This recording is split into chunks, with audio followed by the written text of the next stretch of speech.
I used to think disasters announced themselves. Sirens, smoke, the cinematic sequence where you see the problem coming and get to decide who you're going to be in response. Turns out the most expensive disaster in my life began with a shopping list and a man named Caleb who knew the difference between a renovation and a shortcut that looks polite on Instagram. I'm Aaron, 34, a solutions architect for a big cloud company in Seattle. Read, I diagram boxes and arrows for a living and then convince adults to treat them like reality. My wife, Tessa, calls me a professional warrior with a lanyard. She's not wrong. Tessa is 32, a lifestyle marketer who can take 3 lemons, a can of paint, and a ring light and make brand partnerships happen. We met in line at a plant shop on Ballard Ave, arguing sweetly about whether monsteras were morally superior to snake plants. She smiled at me like I'd said something clever when all I did was hold a door. You can build a life on that kind of talent. We moved fast, found a townhome near Green Lake with stairs that made guests complain and a kitchen that photographed like a promise. She loved the island. I loved the outlet count. Her job brought us sponsored candles and throw blankets. Mine got us discounts on thermostats that learn your moods. We adopted a rescue mutt named Poppy, who had the body of a fox and the soul of an intern desperate to please. The first year felt like a montage: coffee mugs, Saturday walks, dinners with couples who laugh like they invented it. Then renovations came up like a hobby that wanted to become a job. It's not crazy, Tessa said, barefoot on the counter, because she was measuring a shelf and nobody invites ladders to a vibe. Just swap the counters, do a porcelain farm sink, replace the hood so it doesn't sound like a helicopter. People love a before and after. Brands love a story. I have a relationship with budgets the way some men have with sports. How big a story? I asked, already opening a spreadsheet with one hand and pouring her coffee with the other. Mid, she said, tilting her head. We don't need marble that makes our ancestors feel poor, but we also shouldn't be cooking on sad laminate. We met contractors. The first 2 gave prices that made me practice adulthood breathing. The third was Caleb, late 30s, handsome in that Pacific Northwest carpentry way, with a jaw that could sell you an axe and a flannel you'd trust with your mortgage. He'd done the bathroom for one of Tessa's influencer friends and came with 10,000 followers and a highlight reel of saved kitchens. He walked our space with the confidence of a man who has taken out trash in nicer houses. You've got good bones, he said, which I now understand is contractor for please open your wallet. We can do counters, sink, vent hood, replace the range with a slide-in gas, and throw in a pot filler because TikTok is horny for those. Tessa laughed in that bright way. That means she's already designing the caption. He gets it, she told me later, like I was a committee she had to brief on a decision she had made. I'm not dumb. I saw the way she lit up when Caleb talked design. I saw the way Caleb put both hands on the counter and leaned in like a secret. But I also liked nice things and believed in the God of competent tradesmen, so I let the job sit on his calendar and pretended the feeling in my stomach was anticipation, not inventory. The first odd thing was a list. I came home to find Tessa photographing our bar cart like it was auditioning for a police lineup. She had an Excel sheet open titled Home Inventory. I found this app, she said, excited and a little breathless. Insurance loves it. If anything ever happens, a flood, a fire, whatever, we won't be the couple trying to remember how many skillet sizes exist. We'll have photos, serials, approximate values. It's a good idea, I said, because it is, in general. My job makes me a big fan of off-site backups in every sense. She cataloged everything: electronics, cookware, art prints, even Poppy's dog bed, like thieves were going to be very into orthopedic foam.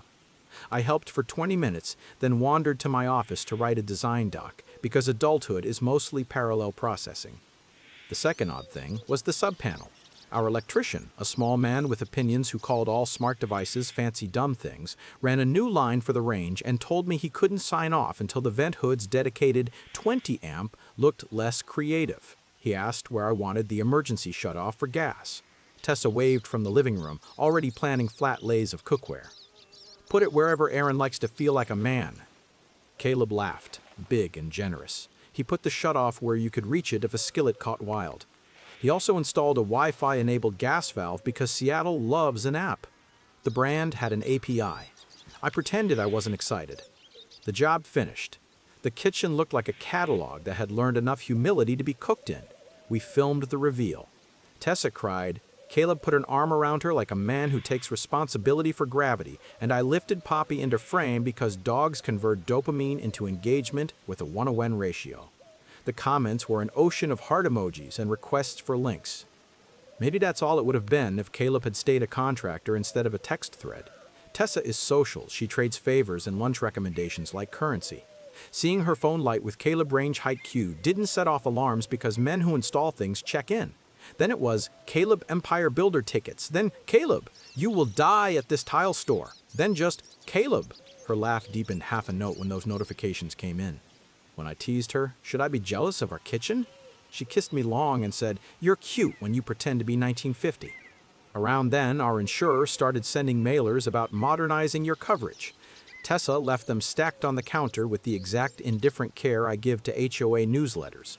One evening, while she was in the bath, I opened one and learned our policy offered a single event sudden loss rider, a boring name for we cut one big check if half your house drowns or burns at the same time. I filed it under things I hope I never use and went back to Googling whether Poppy's new itch meant I should change kibble. The real alarm, the one I didn't yet recognize as the beginning of everything, came from the smoke detector above the stairs a week later. It chirped at 2023 a.m., a single apologetic beep that woke me like a parent's fingers on your shoulder. I shuffled, swore softly, and checked the battery. Good.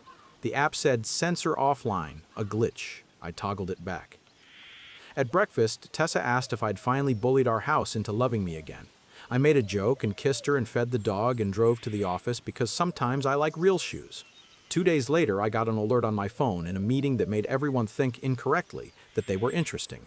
The alert wasn't from our fancy dumb detectors. It was from the range. Manual gas valve override detected at 8:19 a.m. Auto shutoff disabled. I texted Tessa, "Hey, did you turn off the auto shut on the gas?"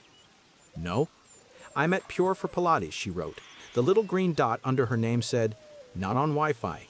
We have a camera in the kitchen, not because I want to surveil breakfast, because Poppy once ate a pound of butter and nearly achieved orbit, and I learned my lesson." I opened the feed. The room was empty. The stove was off. At 8:22 a.m., the door opened, and Tessa came in wearing leggings and a sweatshirt, hair damp, phone in her teeth, laughing at something no one had said yet. She tossed a toad on the island, walked to the range, bent and did something under the lip like she'd practiced. Then she went to the back door and moved the mat a fraction with her foot. Then she opened the fridge and took out a gallon of milk, set it down, and looked directly into the camera like people look at themselves when they're not checking for spinach but for story. I told myself a lie I needed in that moment. She was wiping down sensors because I'm annoying. I didn't ask. Work ran hot that week, and I owed my attention to people who believe their problems are emergencies because emails have exclamation points. 2 Saturdays later, we hosted friends. Tessa unveiled a charcuterie board that should have had its own zip code. Caleb came, and her invitation, because he built it. He brought a bottle and the kind of smile that makes women do a quick inventory of their high school boyfriends. He was good with people, good with Poppy, good with our refrigerator door when he opened it with our asking and pulled out a beer. He touched Tessa's shoulder when he walked by, the way men do when they own rooms they don't pay. For when I caught him at the way men do when they own rooms they don't pay for. When I caught him at the sink, he grinned. "You good?" he asked, like a coach. "Kitchen's a hit." "It is," I said. "You did right by us." "Always," he said, and raised the bottle like a toast to that word, always. After midnight, when the last couple left and we'd stacked dishes like Tetris, Tessa climbed onto the counter because to her, it's a chair. "Caleb could help with the upstairs bathroom," she said, casual, like ordering a second drink. "It leaks like a apology. Brands love bathrooms." "I'll get quotes," I said, "because even when you buy into someone else's pace, you get to choose your verbs." The fire happened on a Tuesday that looked like less than it was. I was at my desk in the spare room complaining in a doc about another team's API like a grown-up. Tessa left for a strategy session and kissed the back of my neck the way you do when you want a man to feel you later. At 11:57 a.m., my phone vibrated. "Kitchen heat rise spike vent hood offline." I frowned. The hood throws a fit sometimes. I opened the camera. The feed was gray with smoke, not billowing, not cinematic, just a thick, moving fog like a room had decided to host weather. Another alert. Gas detected below threshold. Then the smoke alarm finally remembered who it was and began to scream. I ran. The stairs were a tunnel. The kitchen was a blur. A pan on the back burner was on fire like an illustration. I grabbed the lid and smothered it because people with anxiety read manuals. I turned the knob and the flame died like a scolded animal. The hood, silent, sat there like a dead witness. I opened the back door. Poppy barked herself into hoarseness. My hands shook so hard I sloshed water onto my jeans and laughed because it felt like the wrong scene for tears. The fire itself was nothing. The damage was water-old sprinkler heads in the stairwell ceiling engaging like a force no app can reason with. They rained enough to make the downstairs carpet surrender. The drapery bloomed a sad, expensive brown. The island's underside swelled. Tessa's jars, labeled things like almond and ancient grain, turned the color of regret. I called Tessa. No answer. I texted, "Fire small, I'm okay," she replied with a string of horrified vowels. "Are you okay? I'm on my way. Were you cooking?" My thumbs wrote without consulting me. No. Pan was on. Hood off, sprinklers soaked. She arrived in 13 minutes with eyes too wide and hands that wanted a job. She took one look and went immediately to the framed wedding photo by the bookshelf and wrapped it in a towel like a baby. Then she took a video, fast, a sweep of the room so quick it made me nauseous. "We need this for the claim," she said, and I nodded because even in emergencies we were the kind of couple that does paperwork. What I didn't expect was the speed of the adjuster. Our insurer's number rang me before I could ring them. "We've received an automatic notification via your smart home integration," a woman said. "Is everyone safe?" I confirmed. "Yes. She told me a local field adjuster would be there within 2 hours." Tessa looked relieved in a way that made me realize I'd never seen that expression except in rooms where other people were about to make things simpler. At 1031 p.m., a man in a polo with the insurer's logo walked in carrying a tablet like a priest carries a book. He had a smile that had met worse rooms.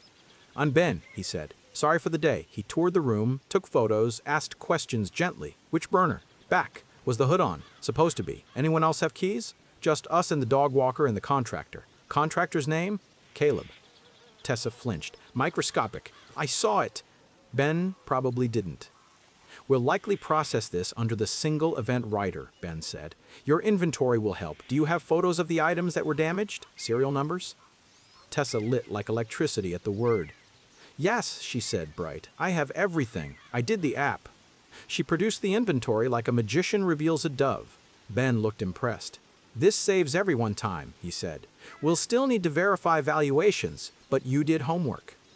When he left, we stood in the kitchen like two people who had survived something harder than it looked. Tessa whispered, "It's okay, we're okay." I put my hand on her back and looked over her shoulder at the stove. The auto shutoff was in manual. The hood indicator blinked dumbly. The vents breaker in the sub-panel was tripped. The breaker labeled SOV gas valve had been flipped to off. Under the back door mat, the emergency key we keep for our dog walker was gone. "Tess," I said lightly, trying very hard to keep my voice in the register that doesn't make people lie. "Where's the dog walker key?" Her eyes cut to the door and back to me. Maybe she took it, because of the sprinklers, to help? She texted me she's stuck in traffic in Shoreline, I said. "I moved it earlier," she said quickly. "I cleaned." I nodded, like that was a sentence that believed in itself. That night we ate takeout at the dining table in a room that smelled like a campfire, went to business school. Tessa drank wine like a woman writing a press release. I opened the app for the gas valve. The manual override was recorded at 8,019 a.m. The hood reported a fault at 10,007 a.m. and again at 11,040 a.m. The breaker log showed reset at 2,006 a.m. the night before. Someone had flipped it off, then on. The camera footage, which the sprinklers had mercifully spared, showed Tessa bending to the range that morning and flicking the valve to manual with her nail like she was braiding hair. At midnight, after she fell asleep, I opened our insurer app and looked at the rider Tessa had circled 2 months earlier when she was inventorying. It paid a fixed amount within days for sudden loss due to firewater to help bridge the gap while your claim is processed. No receipts needed up front, just proof of event. The amount was 5 figures. The kind of 5 that lets you breathe in a city that charges money for sunshine. I didn't sleep. I lay in the dark listening to Poppy sigh at our feet and tried to remember if there had been an earlier conversation where Tessa asked me to trust her with something and I performed a budget instead. The thought tasted like lemons and apologies. Morning arrived with more paperwork. The insurer's portal populated with a preliminary loss list. It already had half our inventory attached. Tessa must have uploaded the PDF. I clicked the first item and saw our bar cart listed at a value that made me blink. The second item was a set of copper pans we didn't own. The third was a vintage rug that looked like someone else's living room. I scrolled, hard doing that drumline thing. More items we didn't own, a designer mixer in a color Tessa hates, a standalone espresso machine worth more than my first car. Mixed in were real things: our TV, the Sonos bar, my laptop. The list was an alloy of our life and a nicer one. I closed the tab and found Tessa at the sink, rinsing a coffee mug like you can wash money off ceramic. "Hey," I said softly, "we should be careful on the inventory. Some of the values look optimistic, and there are a few things we don't have." She turned the water off. "Aaron," she said carefully, like she was snipping words instead of saying them, "this is how claims work. They haggle. You list high, they cut. We meet in the middle. Brands will comp half the stuff anyway when they hear the story." I stared at her. The story where our house accidentally sets itself on fire while you set the stage? Where the hood trips, the valves on manual, and the key disappears? Her jaw tightened. "Do not," she said, quiet. "Do not say that to me." "What would you like me to say?" I asked, gentler than I felt. "Because I saw the footage of you touching the valve, and the breaker showing hands, and the hood tripping before the smoke. We almost lost Poppy. I stopped because my voice was about to betray me. "Jesus, Aaron," she snapped. "It was a panic clean. I wiped it like you wipe anything. I moved the mat because I was vacuuming. The hood is a lemon. You installed it with an app instead of a man. I didn't set a fire. I would never." "Then we should collect everything," I said. "Texts, logs. We should help the adjuster see exactly what happened so we don't look like every story they've ever told in a break room as a warning." She glared at me like I had suggested we invite her ex to Christmas. "You don't trust me," she said. "I need us to not go to war with our insurer," I said.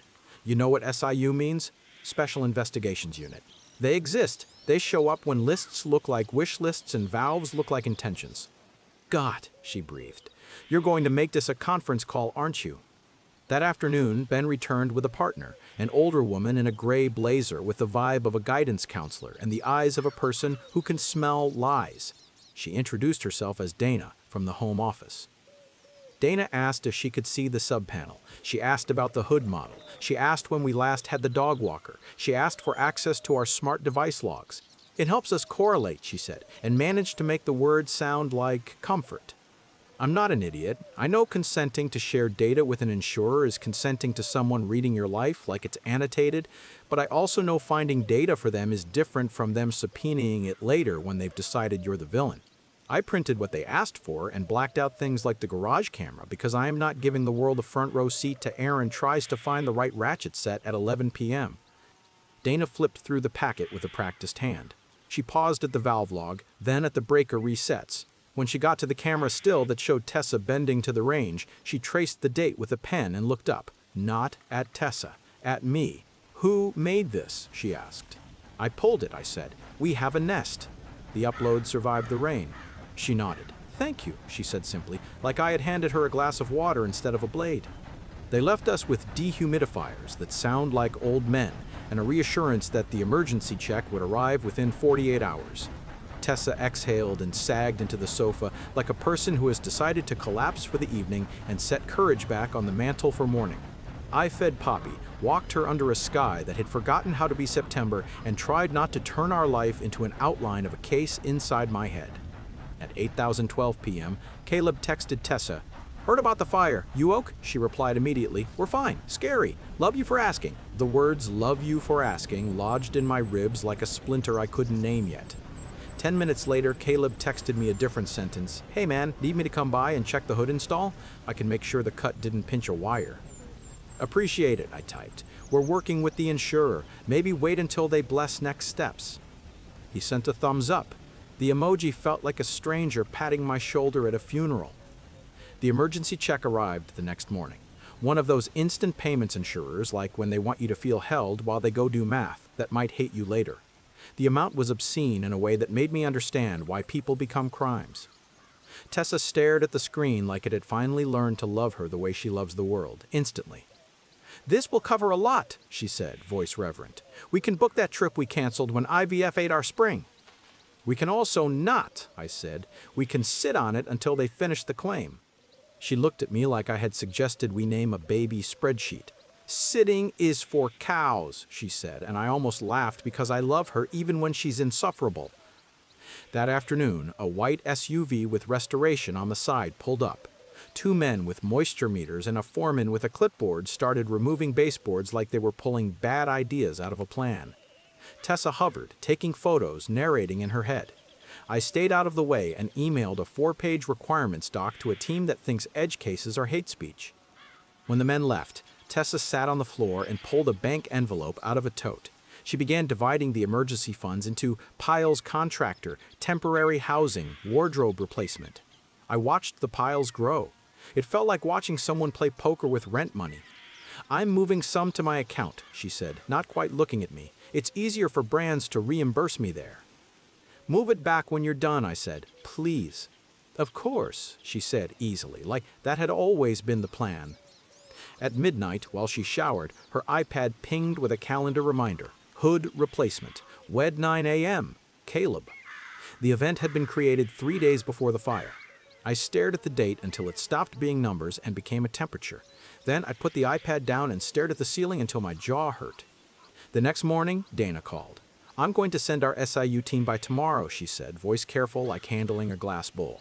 "They just need to ask some process questions and take a look at the hood wiring and the panel. We want to get this right so your claim doesn't get hung up later." "Of course," I said. "Do you mind if I record?" It's a question that sounds absurd until a stranger's notepad starts writing your life down in shorthand. "You do what makes you comfortable," she said. "We will too." I told Tessa that evening. She paled, then rallied. "Fine," she said. "We have nothing to hide. I'll make coffee. I'll wear the sweater that makes me look like a homeowner." She did. She put on the world's softest beige sweater and brewed coffee like an apology. The SIU pair arrived looking like accountants who ran track in the 90s. They asked about the hood install. Tessa said it was standard. They asked about the breaker. She said she doesn't go near the panel because electricity is a personality. They asked about our dog walker key. She said she moved it before the flood. They asked who else had been in the house that week. She said just us and the restoration guys. And then, caught, added, "and Caleb." "Why Caleb?" the woman asked. "Flat, no edge." "Because he installed the hood," Tessa said smoothly, "to make sure it was okay after the sprinklers." The SIU man nodded. One of those nods you do when the answer slots neatly into a hole you had already cut for it. Then he said, almost casually, "Caleb registered as a vendor with our program 3 weeks ago. Did you refer him?" Tessa blinked. "I don't know," she said. "Maybe? He's in my phone." "Of course," the woman said. She wrote something down that felt like a door closing. They left. Tessa went upstairs and shut the bathroom door softly enough to sound polite. I sat at the kitchen table and looked at the hood. I put my hand on the stainless steel like I was checking a forehead for fever. Poppy lay down by my feet and thumped her tail against my shoe slowly, like a metronome setting a speed for my thoughts. At 9:13 p.m., Caleb texted Tessa again. "Tell him not to freak out. This is what insurance is for," she replied. "He's being Aaron. I need this to be done," Caleb wrote back. "Then we do what we planned. The numbers are tight but doable." I read the thread because the iPad was unlocked and because the part of me that respects privacy had been demoted for the week. There were months of messages, not sexual, not overtly disloyal. Little conspiracies, how to stage a before that would make the after worth more, how to get a brand to cover install if you framed it as a giveaway, how to get an adjuster to see replacement value instead of garage sale. And there it was, weeks before the fire. If an event ever happens, we're dialed. Inventory is queen. Hood is a nightmare. We can argue factory defect. Valve glitches, we have logs. Single event writer bridges cache. My guy can process in days. "Who is your guy?" Tessa had typed, pesky and playful. He sent a winky face and said, "Trust me." I closed the iPad because my hands were shaking and the dog was watching me with that concerned, volunteer face she has when she thinks I might be sad. You can be furious and still be boring. I chose boring. I took screenshots. I pulled copies of the calendar events. I exported the valve logs, the breaker history, the hood error codes, and the camera clips to a folder I named November. I printed the insurer's policy page about material misrepresentation and put it on the bottom of the stack because I didn't need the words yet. I emailed a friend who does white-collar criminal defense because my job makes me know interesting people and asked, "Hypothetical question, how do you claw yourself out of a fraud crater you're being asked to stand in?" He wrote back 10 minutes later, "First, don't stand in it." In the morning, I told Tessa I was going to the office. I kissed her forehead because habits are strong and because I meant it. At my desk, I made 3 calls in order, to Dana, to a lawyer, and to an old colleague who now works SIU at a different insurer and likes to gossip in case law. To Dana, I said, I need to have a frank conversation as a policyholder who doesn't want to be dragged by a system he respects. I told her what I had, the logs, the photos, the texts. I did not editorialize. I said, I don't want to bury my wife. I also don't want to be complicit. Dana was quiet in a way that makes you respect someone more. Bring what you have, she said. I'll meet you at the field office. And Aaron, she paused, you're doing the right thing. To the lawyer, I said, I need to protect myself without taking the internet to my marriage. He said, we can do that. We'll draft a letter to the insurer stating your cooperation. Ask that any statements you give not be used against you as evidence of participation. We'll also advise you to keep marital comms short and to the point until we resolve exposure. To the SIU friend, I said, tell me what planned losses looks like in your training slides. He said, looks a lot like people you'd have dinner with. Inventory done with suspicious precision. Pre-scheduled vendor moves, disabled detection, social media assets lined up. Someone always says, this is what insurance is for right before the thing. On the bus home, a kid in a mariner's hat offered my dog a treat, and I don't know why that made me want to cry. Poppy took it with both front teeth like a diplomat. I scratched the place between her ears that makes her eyes close in gratitude and thought, like a terrible man thinking a small thought, that my dog had never lied to me about anything that mattered. That night, I told Tessa I needed to square some paperwork at the insurer's office in the morning. She asked if I wanted her to come. I said no, and for the first time in our marriage, the word didn't feel like a kindness. She looked at me for a long time and then said softly, whatever this is, Aaron, don't make it worse than it has to be. I nodded and thought about how funny verbs can be. Make, worse, has. At 9 a.m., I handed Dana a neat stack and watched her face go from cautious to the kind of concentration people bring to bomb defusal videos. She read everything, took notes, then said, we're going to put a hold on the emergency funds and any outgoing checks. We're going to interview your contractor. We're going to review the inventory for embellishment and omissions, and we're going to make a referral to the state's insurance fraud division. It doesn't mean anyone goes to jail, she added quickly, like she wanted to cushion the word. It means adults start asking better questions. For you, it means you're on record as having brought this to us. I don't want to be the man who called the cops on his wife, I said, honest enough that it stung my own mouth. You're the man who called his company when his house caught fire twice, once with flame, once with money, she said. The first was an accident. The second we'll figure out. When I got home, Tessa had moved our emergency funds to a money market account that wasn't ours. The transaction notification popped on my phone with bland efficiency. I walked into the kitchen and put my keys on the counter and said her name. You told them, she said without looking up. It wasn't a question. It was a history. I gave them what I had, I said. I'm not going to prison for a kitchen. She laughed, a sound that used to be my favorite thing. No one is going to prison, she said. They're going to write a check. We're going to get new cabinets. We're going to go to Tulum and not hate each other for 3 days. You're going to stop pretending your ethics are a religion. They are, I said. You married a man who thinks paper matters. I married a man who knows how to make a runtime look good in a meeting, she said sharply. I didn't think I'd have to ask him to protect his wife like she was worth a little bending. She picked up her phone and typed something with her thumb, fast. The sound was small. It also felt like a door. A minute later, Caleb texted me unprompted, Hey, heads up! You don't want to die on this hill. They'll drag you too. Relax! I didn't respond because my lawyer's voice was suddenly my conscience. Tessa grabbed a bag. I'm going to Kim's, she said. You can have your meeting with your morals. Tell them whatever story makes you feel safest. When the door closed, the house made a sound I'd never heard. Small, almost nothing, like the structure had finally exhaled after holding someone else's story too long.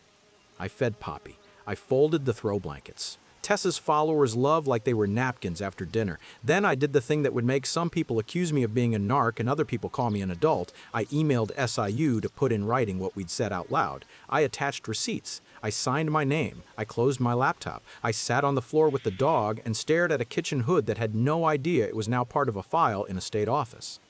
If you're wondering when the shock left and the planning began, it was right then. Because my next call wasn't to Dana or my lawyer or a friend, it was to the gas company to ask for a service check and written certification of the hood state before and after. It was to the brand reps Tessa loved, telling them we'd be pausing collaborations while we sorted out the mess, and could they confirm any pending shipments because I needed to make sure nobody else was on a hook for our adventure. When I hung up, my phone buzzed. A new number with a short message that made my body cold in a way weather never has. Special investigations. We'd like to schedule recorded statements with you and your wife. Please confirm availability. Also, is Caleb available Friday? I stared at the text and thought, distantly, about how my life had turned into one of my diagrams, a box called Truth, connected to a box called Consequences, weighted arrows, a legend in the corner reminding you what red means. I put Poppy's leash on and went out into a gray that felt like mercy. We walked the block. She sniffed every blade of grass like it held answers. I practiced sentences in my head I never thought I'd say. I did not rehearse the ending. I don't get to write that alone. The statements were set for Friday at 10. I wore the clothes you put on when you want to look like a man who files things, a clean shirt, a jacket that makes you sit straighter, and the expression you use at the DMV when you're trying to be the good kind of forgettable. My lawyer, Anton, is built like a kindness you didn't earn. He reminded me 3 times on the walk from the garage to breathe. We sat in a room that smelled like printer heat and cautious coffee. Dana was there, along with a man in a tie whose face had the calm of a person who's watched a lot of people lie without flinching. He introduced himself as Kurt from SIU and placed a small recorder on the table like a paperweight with an appetite. He read the script. I agreed to being recorded. He asked for my full name, address, policy number. He asked me to describe the day, the alerts, the pan, the hood, the sprinklers. I kept to nouns like I'd promised myself I would. When he asked how the hood breaker ended up tripped at 2 in the morning the night before, I said, I don't know. When he asked if anyone else had access to the panel, I said, anyone with the code to the garage. When he asked who that was, I gave him the list, us, the dog walker, the contractor.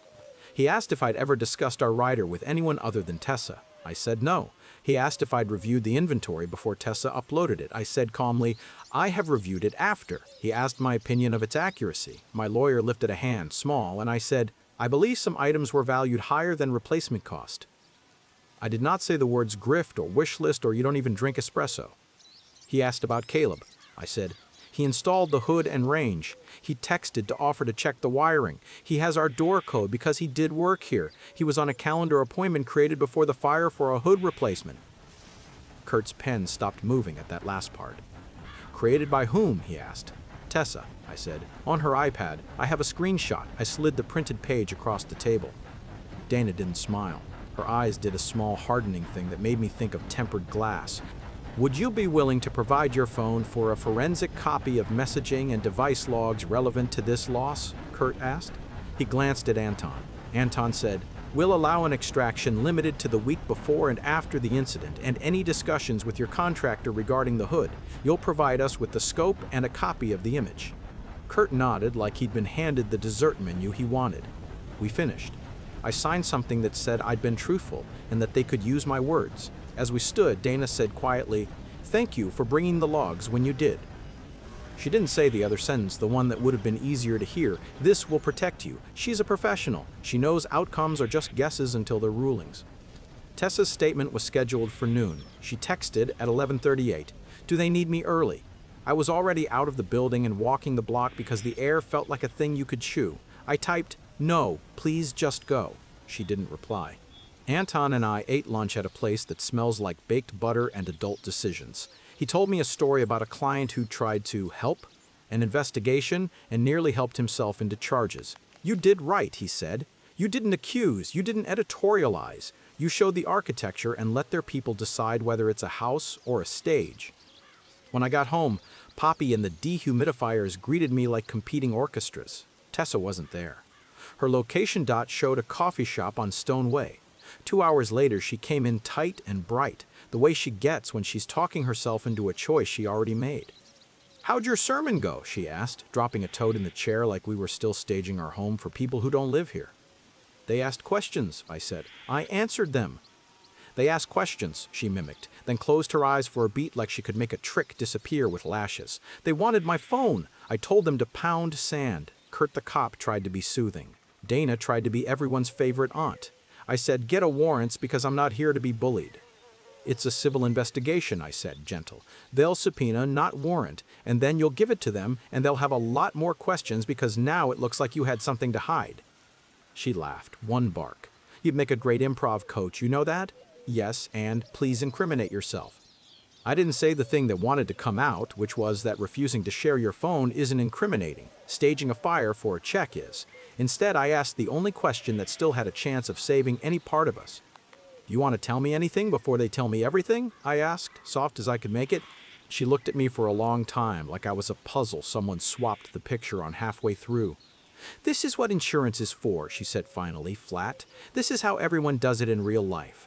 They don't make you prove your stove wasn't sentient. They write a check. You fix your house. You forget the smell. We deserved a win." "We deserved not to hurt anyone and not to find out what a courtroom chair feels like," I said. "God," she said, and actually rolled her eyes like someone in a show about teenagers. "You love a podium." At 9, Caleb texted her, "How bad did they push? We're good. Logs look like manufacturer error. We can frame surge plus hood fault. I'll talk to my guy." She typed, "He ratted." His bubble appeared. "He's a Boy Scout. Work around it." She didn't respond. 10 minutes later, a new text from Caleb came to me, uninvited. "We'll sort it. Don't nuke your wife to make a point." I didn't respond to him either. Saturday morning, the gas company tech came to certify the system. He was older, a man whose belt holds real tools and whose voice carries a quiet contempt for anything that wants to be smarter than it is. He took off the hood shroud and pointed with his flashlight. "Someone disabled the airflow sensor," he said, like a weather report. He held up a tiny magnet taped to a plastic arm. "This makes the hood think it's getting air when it's not. When the fire kicked, she didn't auto to full draw." "Is that a defect?" I asked, willing my voice to stay in the shallow end. "Defect is when the factory forgets a screw," he said. "This is a human." He made a note on his clipboard and printed a certificate that might as well have been an affidavit. Airflow sensor tampered. Magnet affixed to vane. Hood breaker had been cycled within 24 hours. Gas valve set to manual override at 088119 day of event. He left me the copy and a small, compassionate nod. "I see good people do dumb things when money is nervous," he said, which is the kindest thing a stranger has ever said to me while handing me evidence that might end my marriage. I sent a scan to Dana. She replied in 5 minutes with, "Thank you. Please don't adjust or remove anything else." On Sunday, the neighbor from 2 townhomes down knocked with an apologetic smile and a USB stick. "Hey," he said, holding it like a peace offering. "I'm so sorry about the water. Our Arlo caught your front walk Tuesday night. We thought if this helps with any whatever, you could have it." The clip showed Caleb at 1054 a.m. wearing a hoodie, being casual with our gate, stepping up to the door like a man who believes in his own welcome. He looked at the camera, of course, men like him always do, and he smiled before he keyed in, the code. I forwarded the clip to Dana. Then I put my phone face down on the table and stared at nothing for long enough that Poppy came and leaned on my knee like she'd been told in a dream what I needed. Monday morning, Tessa posted a story to her followers, a slow pan over the gray of the water damage, a soft voiceover about grief in a house, a caption, "Insurance is bullying us, but we're fighters," and a link to a brand that makes couches that look like clouds. I watched the replies roll in like weather. Hearts, crying faces. One woman, "My brother works SIU, don't lie to them." Tessa replied with a heart and then muted her.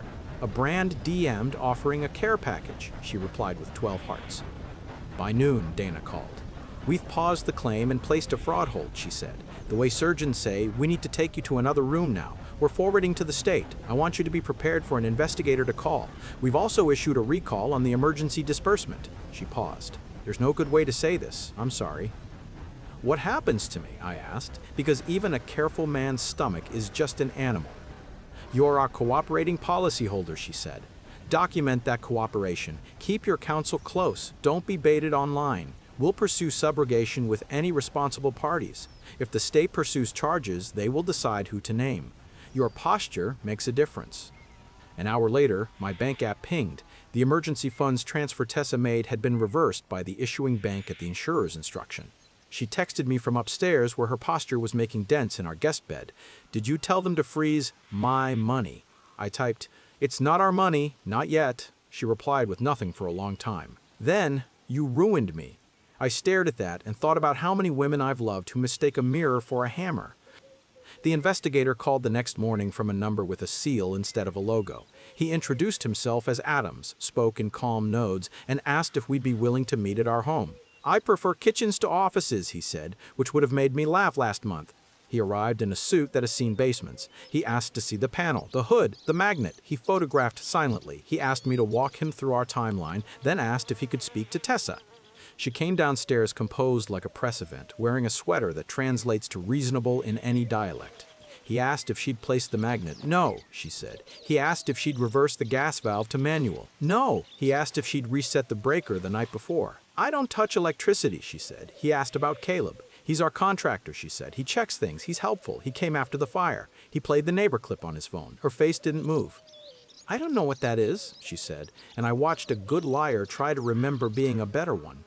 When he left, she followed him to the door and called after him in a voice she uses when complaining to customer service, bright and aggrieved, "I'm a victim too." He nodded politely and left like men who don't give you your ending until they own it.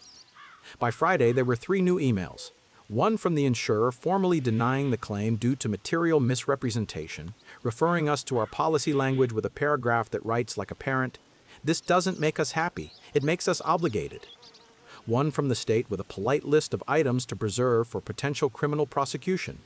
One from my mortgage servicer with a warning about potential upcoming insurance cancellation and the lender-placed insurance they would enforce if I didn't secure coverage elsewhere. Grown-up dominoes. They fall. They keep falling. Caleb's Instagram went private. Body Lab posted a story about a valued contractor no longer being affiliated with our community. Comments were turned off. Tessa posted a carousel about rising from ashes that did well for the first 3 hours and then less well once a local news blog ran a small piece. Contractor questioned in suspected staged loss scheme, pattern of high-dollar single event claims in North Seattle, 2 households under investigation. The article had a blurry photo that was very clearly Caleb if you have spent any time in kitchens with a certain kind of flannel. She deleted the carousel and posted a black square with the caption "taking a break to protect my mental health." Brands emailed after that to pause pending deliverables. One forwarded a clause I hadn't known about in her agreement: moral turpitude, reputational harm, ability to terminate. She walked around the house softly for 2 days like she was trying not to wake a sleeping something. A detective came with a warrant on the 3rd day. He was not Amos with soft edges, he was brisk and procedural, and he left with 2 devices and an image of the iPad. Tessa's lawyer, she had one now, filed a motion to quash for overbreath. The judge narrowed scope. The image still captured the texts about if an event ever happens and my guy, and the calendar event for a hood swap created 3 days early. It also captured a note in Tessa's inventory app titled Claim Math, with a column labeled Retail and one labeled Ask and one labeled Settle. They charged her with attempted insurance fraud and reckless burning, not arson. No one wanted to say she meant to burn down our house. They charged Caleb with fraud conspiracy, tampering with fire safety equipment, and something about practicing as a vendor under false pretense that his license status didn't love. They didn't charge me. They handed me a piece of paper that said in careful words, "Thanks for being boring." The insurer demanded we repay the emergency disbursement we'd already had recalled and assessed penalties in a number that made me sit down. I called Dana. "We'll try to keep collections quiet while the DA sorts," she said. "Keep sending me your cooperation notes. Keep your head down." Tessa moved to Kim's for a while. I learned how quiet a townhome can be when the dehumidifiers stop and you're the only person not trying to turn it into a story. I hired a different contractor, one who wears khakis and a belt and says things like permits, who told me the cheapest kitchen is the one you fix slowly and without adjectives. We put in a humble hood that turns on and off with a switch like an oath. We ran a new line that would make my old electrician nod. We paid with savings and the check the insurer released for the part they could validate. Television, laptop, things you can point at and say there. The rest would get litigated or forgiven or become a lesson. Caleb pled out. He wore a suit that didn't fit and said, "I take responsibility," without ever quite saying for what. He got a year of something with a name that sounds like timeout for adults, fines, restitution, and a requirement to take a class called Post-Loss Ethics, which sounds like a joke until you imagine sitting in a room with a dozen men who all thought magnets were solutions. His contractor license was suspended pending a hearing. He voluntarily surrendered it a month later. He unfollowed Tessa and then, I'm told, moved to Spokane to be near a cousin with a landscaping business. Tessa fought for 3 months and then took a deal. Attempted false claim, restitution, community service, 200 hours at a nonprofit where she taught seniors how to catalog their homes honestly so their kids wouldn't get eaten by paperwork when the roof leaks. The judge, a woman with tired eyes and a gift for sentences, told her, "You tried to turn a bad week into an investment strategy. Don't do that again." Tessa nodded and cried in the right places. We filed for divorce without a press release. Washington is a community property state and feelings aren't a worksheet, but judges like invoices and we had those. We sold the house because the numbers demanded it. We cleared the mortgage, we split what was left. She took Poppy every other week because a dog is a small, consistent god and you don't rip gods out of homes if you can help it. On my weeks, I walked more and bought a wool blanket that didn't ask me to perform a lifestyle for anyone. There were small karmas I didn't cause and didn't celebrate. A brand posted a statement about misaligned values. Her follower count dipped and stabilized. Kim stopped hosting her in stories except for one photo with a caption that read, "Protect your peace," which is something people say when they are trying not to say anything else. Caleb's old clients quietly replaced hoods with men in khakis. The gas company sent me a coupon for a carbon monoxide detector like a Hallmark card for men who learned late. 6 months later, a new neighbor moved into the unit on the end. A nurse named Leah who isn't on any platforms and thinks a kitchen is a machine, not a stage. We met because Poppy barked at her grocery bags and Leah crouched and said, "Let me make your acquaintance, ma'am," like Poppy was a small, rude heiress. She borrowed my drill and returned it with the bit I'd lost 3 years ago because obviously it had fallen into the bag and obviously someone competent noticed. I told her the short version when she asked why my stairs looked newer than the floors. She said, "I used to date a contractor, I'm sorry," and we laughed because sometimes a good laugh is a sandbag in a flood. When people ask me what I learned, I say, I learned to listen when rooms whisper. I learned that ethics is a muscle you build when no one is counting reps. I learned that you can love someone and still refuse to follow them into a story that makes the floor lie for you. I learned the difference between being prudent and being paranoid. Prudence has receipts and sleeps at night. Paranoia has vibes and writes posts. Do I think Tessa set out to become a villain? No. I think she wanted a shortcut through a season that kept handing her walls. I think a man who makes women feel like money will fall off the ceiling offered her a map with fewer stairs. I think I helped, sometimes, by being a person who treats rules like oxygen and forgot that people can drown in air. I didn't rescue her, I rescued myself. Sometimes that's the only rescue anyone gets. Tell me your take. Would you have handed SIU the logs or written the check and called it a blessing? Would you have confronted her when you saw the magnet or waited for a stranger in a polo to call it what it was? Would you have burned the house down, metaphorically please, in your group chat, or done what I did and let adults with lanyards do their slow, boring magic while you learn to cook on an honest stove? If this story kept you listening, drop your thoughts in the comments. Hit like so it finds the next person staring at an inventory app and a writer payout and feeling their stomach learn a new verb. And subscribe for more. Long, messy, true-feeling stories where the twist isn't a screaming confrontation, it's a tiny magnet, a breaker log at 2006 a.m., and a man who decided that being boring is sometimes how you save a life you can still live in.